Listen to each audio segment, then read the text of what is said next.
সমুদ্রের সন্তান আপনারা, আপনাদের যে কৃতি সন্তান আছে, সুজা ভাই সবসময় বলে আমার সমুদ্রের ছেলে, আমাদেরকে সমুদ্রে ছেড়ে দেন, আমরা সমুদ্রের যে ঐশ্বর্য সম্পদ সেটা বাংলাদেশকে এনে দিব। আপনারা অনেক সাহসী, অনেক প্রতিবাদী। গত বছর আপনারা যে প্রতিবাদ করছেন, যা প্রতিরোধ করছেন, আপনাদের সন্তানরা, আপনাদের ভাই বোনরা রাস্তায় নেমে গেছে কিসের জন্য?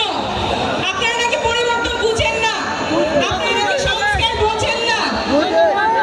শুধুমাত্র নির্বাচনের জন্য, শুধুমাত্র চেহারা পরিবর্তনের জন্য, যারা ক্ষমতা আছে তাদের চেহারা পরিবর্তনের জন্য মানুষ রাস্তায় নামে নাই। মানুষ রাস্তায় নামছে দেশটা যাতে বদলায়, মানুষ রাস্তায় নামছে আমাদের এই ভাঙাচোরা পুরান ব্যবস্থা যাতে জোড়া লাগে, যাতে সবার অধিকার সংরক্ষিত থাকে।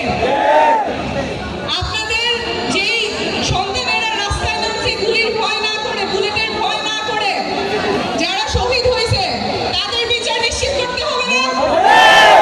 সেই বিচার নিশ্চিত করার আগ পর্যন্ত আমরা থামবো না।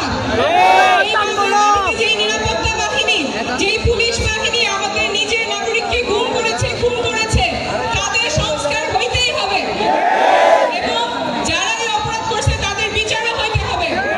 সেই বিচারের জন্য কক্সবাজারবাসীকে আমরা পাশে পাবো।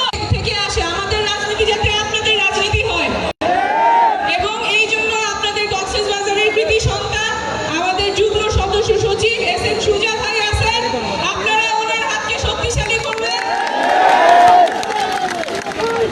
আপনাদের সাথে